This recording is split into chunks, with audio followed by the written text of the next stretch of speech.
صلو علی الحبیب صلی اللہ تعالی علی محمد۔ الحمدللہ عز وجل تبلیغ قرآن و سنت کی عالمگیر غیر سیاسی تحریک دعوت اسلامی کی مرکزی مجلس شورا کے نگران حضرت مولانا ابو حامد حاجی محمد عمران اتاری مدظلہ العالی نے مدنی چینل پر سنتوں بھرا بیان فرمایا۔ دعوت اسلامی کے اشاعتی ادارہ مکتبۃ المدینہ اس بیان کی وی سی ڈی بنام ملازم کو کیسا ہونا چاہیے مختلف مواقع کے مناظر اور آواز کی مکسنگ کے ساتھ پیش کرنے کی سعادت حاصل کر رہا ہے۔ آپ اس بیان میں ملاحظہ فرمائیں گے۔ ملازم کیسا ہونا چاہیے؟ ملازم کو چاہیے کہ دوران ڈیوٹی چاق و چوبند رہے۔ سیٹ اگر بددیانتی کر رہا ہوتا ہے تو بددیانتی کروا اپنے نوکر ہی کے ذریعے رہا ہوتا ہے۔ ملاوٹ کیا سیٹ اپنے ہاتھوں سے کرتا ہے کہ ملازم سے کروا رہا ہوتا ہے؟ کیا سود کے سارے کھاتے سیٹ لکھتا ہے کہ ملازم سے لکھوا رہا ہوتا ہے؟ سیلز مین بے معنی کر کے جھوٹی رسیدیں بنا کر سیٹ کو دھوکہ دے رہا ہوتا ہے۔ اس کا ساتھ وہ دے رہا ہوتا ہے جس دکاندار سے اسے پرچیزنگ کی ہے، وہ بھی پوچھتا ہے کتنے کی رسید بناؤ۔ ماں باپ تک نہیں پوچھتے کہ بیٹا 4 دن پہلے تو بے روزگار تھا، اب یہ ہزاروں کی نوٹیں تیرے ہاتھ میں کہاں سے آ گئی؟ جیب میں نوٹ ہے،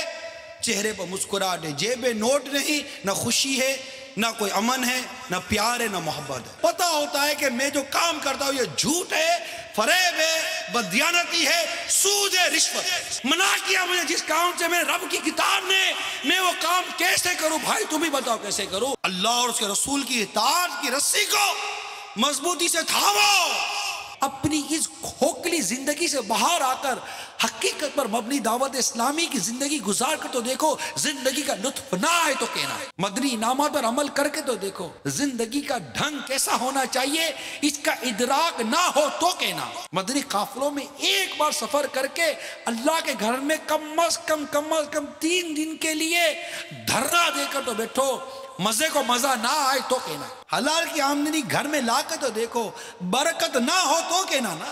اول تا آخر ملاحظہ کیجئے، انشاءاللہ عز و جل معلومات کے ساتھ ساتھ اصلاح کے مدنی پھول چننے کو ملیں گے۔ صلو علی الحبیب صلی اللہ تعالی علی محمد۔ میں مبلغ بنوں سنتوں کا، خوب چرچا کروں سنتوں کا، ہو کرم بہر خاک مدینہ۔ الحمدللہ رب العالمین والصلاة والسلام علی سید المرسلین، اما بعد فاعوذ باللہ من الشیطان الرجیم، بسم اللہ الرحمن الرحیم۔ الصلاة والسلام علیک یا رسول اللہ وعلی آلک واصحابک یا حبیب اللہ۔ الصلاة والسلام علیک یا نبی اللہ وعلی آلک واصحابک یا نور اللہ۔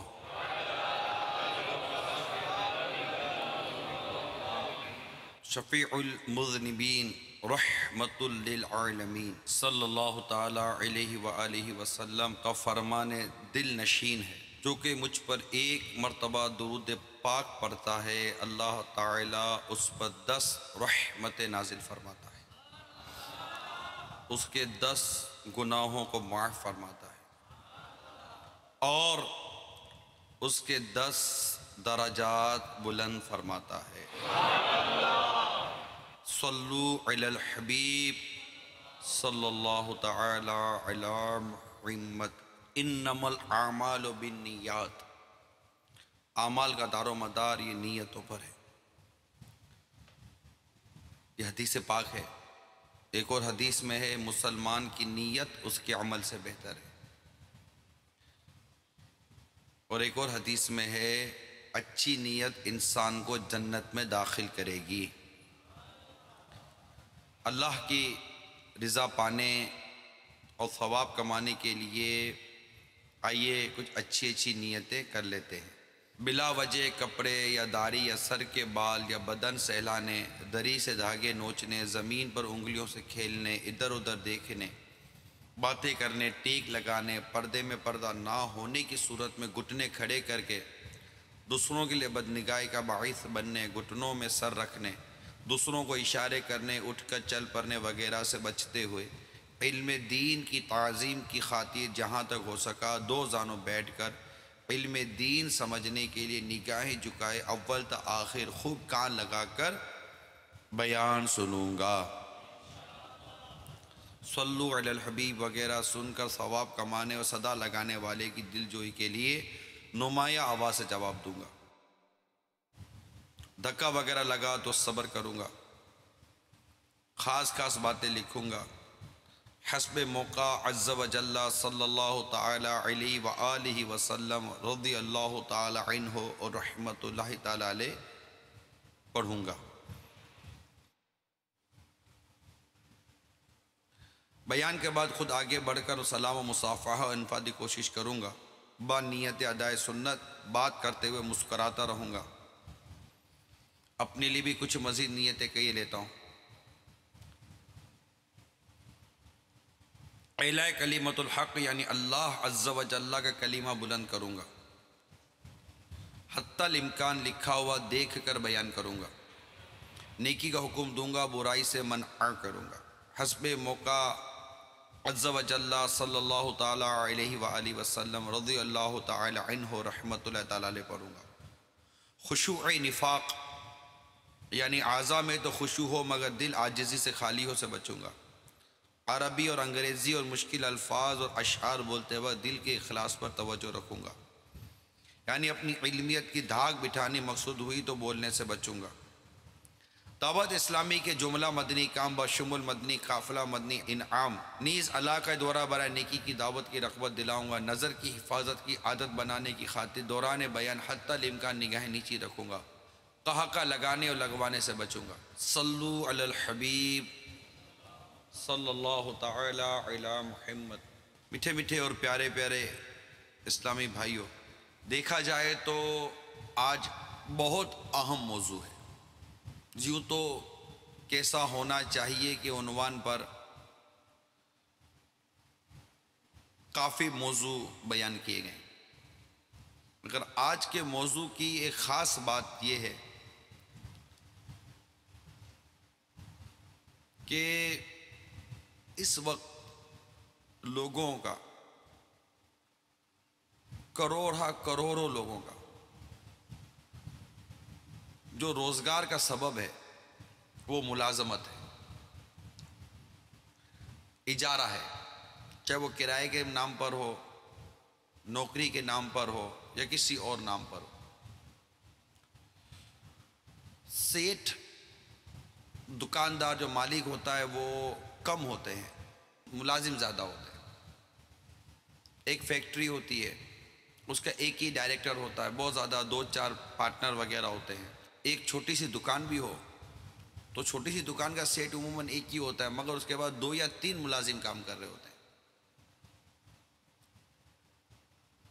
اب وہ ملازم پرائیویٹ سیکٹر میں بھی ہوتے ہیں، گورنمنٹ سیکٹر میں بھی ہوتے ہیں، یعنی یا تو ان کا یہ جو پیشہ ہے ملازمت، جو ملازم ہے یہ اجرت پہ جو کام کر رہے ہیں، یا تو یہ سرکاری ادارے سے وابستہ ہوتے ہیں، پرائیویٹ ادارے سے وابستہ ہوتے ہیں، اور ایک تعداد ہوتی ہے جو وقف کے ادارے سے، چندے کے ادارے سے وابستہ ہوتے ہیں، اس میں بھی ملازمت کرتے ہیں، ملازم ہوتے ہیں، جاب کر رہے ہوتے ہیں، مسجد سے متعلق ہوتے ہیں، مدرسے سے متعلق ہوتے ہیں، جامعہ سے متعلق ہوتے ہیں۔ اچھا، پھر اس میں اسلامی بہنیں بھی خواتین بھرپور شریک ہیں۔ ہمارے بھی پاکستان جیسے چند اکا دکا چند ایک ممالک ہیں جن میں اگرچہ اسلامی بہنیں جاب کرتی ہیں، عورتیں نوکری کرتی ہیں، لیکن اس کی پرسنٹیج دوسرے ممالک کے مقابلے ہمارے ملک میں کم ہے۔ دیگر ممالک میں یوں سمجھیے کہ کہہ سکتے ہیں کہ ایک بہت بڑی تعداد ایسی ہے جن میں صبح مرد اور عورتیں سب کے سب اپنے اپنے طور پر کام میں نکلتے ہیں، اور گویا کہ یہ فی زمانہ، اس کو اتنا پروفیشن تو میں نہیں کہوں گا، مگر یہ ایک ضرورت بن گیا ہے کہ مہنگائی اس قدر بڑھ گئی ہے کہ گھر کے یہ جملہ افراد جس میں مرد اور عورت سب شامل ہوتے ہیں، بچے بھی شامل ہوتے ہیں، یہ سب مل کر جب کام کرتے ہیں اور کما کر لاتے تو گھر چلتا ہے۔ دنیا میں اس وقت مہنگائی ایک بہت بڑھ چکی ہے، اس اعتبار سے میرے ذہن میں یہ بات آئی کہ وکیلوں پر بھی بیان ہوا ہے، صحافت پر بھی بیان ہوا ہے،